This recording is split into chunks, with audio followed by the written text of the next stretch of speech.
আচ্ছা, এই শ্রাবণ মাসে আমার মা বোনেরা কেন সবুজ চুড়ি বা সবুজ রঙের পোশাক পরতে পছন্দ করেন? এটা কি জানেন?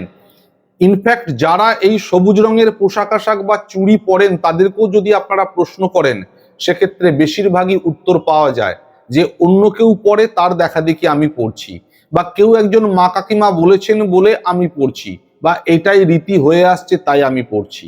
আগে এটা সাধারণত অবাঙালিদের মধ্যে এই প্রবণতা ছিল, সবুজ রঙের কাঁচের চুড়ি পরা বা সবুজ রঙের পোশাক আশাক পরা। বর্তমানে বাঙালিরাও কিন্তু এই কালচারটা ফলো করে। এই শ্রাবণ মাস জুড়ে সবুজ রঙের কাঁচের চুড়ি ধারণ করে এবং তার সাথে সাথে সবুজ রঙের পোশাক পরারও চেষ্টা করে। আপনারা যারা এই সবুজ রঙের পোশাক আশাক পরেন বা সবুজ রঙের কাঁচের চুড়ি পরেন, তারা জেনে রাখুন, জেনে রাখাটা ভালো। আপনাকে যদি কেউ প্রশ্ন করে যে আপনি কেন সবুজ রঙের কাঁচের চুড়ি পরলেন, অপ্রস্তুত হবেন না। জেনে রাখলে আপনি উত্তরটা সঠিকভাবে দিতে পারবেন। জেনে রাখুন, সবুজ রঙের কাঁচের চুড়ি বা সবুজ রঙের পোশাক আশাক এই শ্রাবণ মাসে মহিলারা কেন পরেন। তো সেই কথাগুলি জানার আগে আপনারা যারা এই মুহূর্তে চ্যানেলে নতুন এসে পড়েছেন, তাদের কাছে অনুরোধ করব, পারলে চ্যানেলটিকে সাবস্ক্রাইব বা ফলো করে রেখে দিন। বিভিন্ন রকম পরামর্শ এবং বিভিন্ন রকম আধ্যাত্মিক বিষয় নিয়ে আমি অনবরত আলোচনা করে থাকি, যে ভিডিওগুলি আপনাদের সামনে এলে আপনাদের উপকারে আসবে, কোনোদিন কোনো ক্ষতি করবে না। আর যারা ভিডিওটি দেখছেন তারা এই শ্রাবণ মাসে প্রত্যেকে কমেন্টে লিখে যাবেন হর হর মহাদেব, এবং অবশ্যই একটি লাইক দিতে ভুলবেন না, এতে আমি অনুপ্রাণিত হই। জেনে নিন, শ্রাবণ মাসে আমার মা বোনেরা কেন সবুজ রঙের কাঁচের চুড়ি বা সবুজ রঙের পোশাক আশাক পরেন। সমুদ্র মন্থনের সময় যে বিষ উৎপন্ন হয়েছিল, এই বিষ কিন্তু সৃষ্টিকে ধ্বংস করে দেবার জন্য যথেষ্ট ছিল।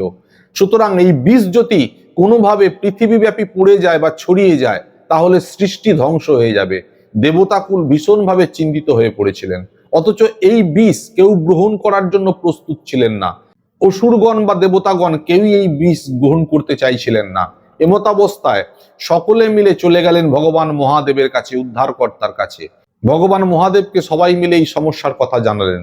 ভগবান মহাদেব সহাস্য বদনে বললেন, যখন এই বিষ সৃষ্টিকে ধ্বংসই করে দেবে, অথচ সমুদ্র মন্থন থেকে উঠেছে, তখন এর একটা বিহিত করতে হবে। দাও এই বিষ বা গরল আমি নিজে পান করব, নিজের শরীরে ধারণ করব। এই বলে ভগবান মহাদেব এই সমুদ্র মন্থনের দ্বারা উৎপন্ন বিষ নিজে পান করেছিলেন। গোটা শরীর নীলাভ হয়ে গেছিল, নীল বর্ণ হয়ে গেছিল, যার জন্যই ওনাকে বলা হয় নীলকণ্ঠ। এই কণ্ঠ দিয়েই উনি এই নীলাভ অত্যন্ত শক্তিশালী বিষ পান করেছিলেন। আর এই সময় যখন উনি বিষ পান করেছিলেন, তখন ওনার শরীর জ্বালা পোড়া হচ্ছিল, গোটা শরীর জ্বলে যাচ্ছিল। তাই দেখে দেবতাকুল অস্থির হয়ে পড়েছিলেন, কিভাবে ভগবান মহাদেবকে শান্ত বা শীতল করা যায়, ওনার এই জ্বালা কিভাবে নিবারণ করা যায়। সকলে ব্যতিব্যস্ত হয়ে পড়েছিলেন। সকলে মিলে শিবের মাথায় জল ঢালতে শুরু করেছিলেন।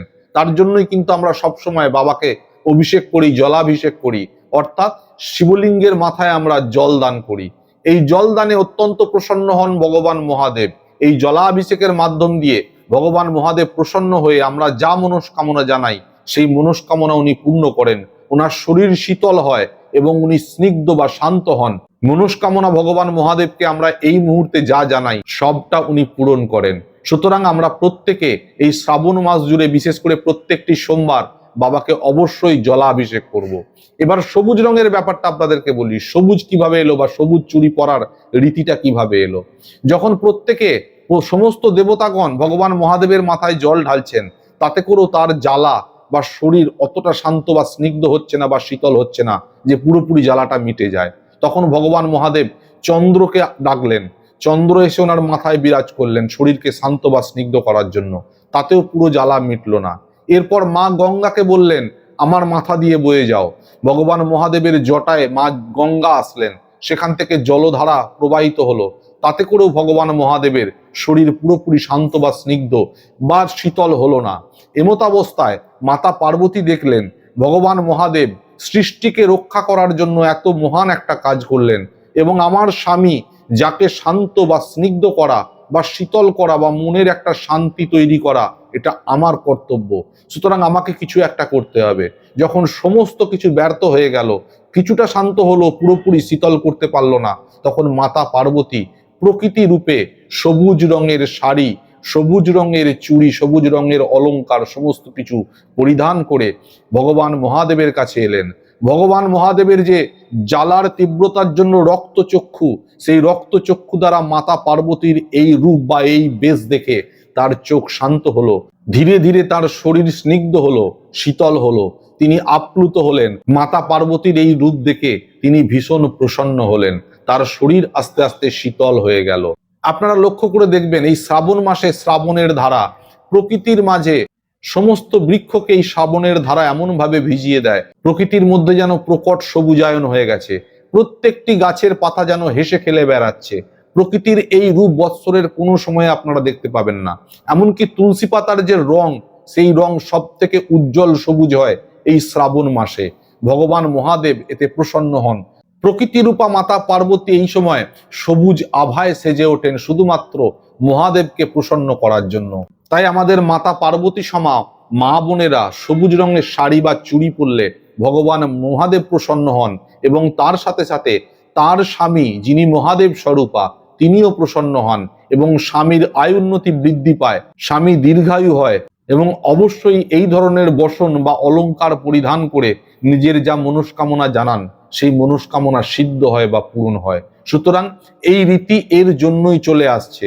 আপনারা যে সবুজ রঙের কাঁচের চুড়ি পরেন বা সবুজ রঙের শাড়ি বা পোশাক পরেন, এটা কিন্তু যথার্থ, এটা পালন করাটা ভালো, এবং তার সাথে সাথে অবশ্যই বাবাকে যে যেভাবে মনের আকুতি জানাবেন, নমঃ শিবায় ওই মহামন্ত্র জপ করতে করতে বাবাকে অভিষেক করবেন, নিজের মনস্কামনা নিশ্চয়ই সিদ্ধ হবে, মনস্কামনা পূরণ হবে। আশা করি আপনারা আপনাদের প্রশ্নের উত্তর পেয়েছেন, এবং আমি আপনাদের কাছে অনুরোধ করব, আসুন আমরা প্রত্যেক বৎসরের ন্যায় এই গোটা শ্রাবণ মাস জুড়ে বাবার আরাধনা করি, শিবের আরাধনা করি, এবং ওনাকে যথাসম্ভব প্রসন্ন করার চেষ্টা করি। হর হর মহাদেব, জয় শিব শম্ভু।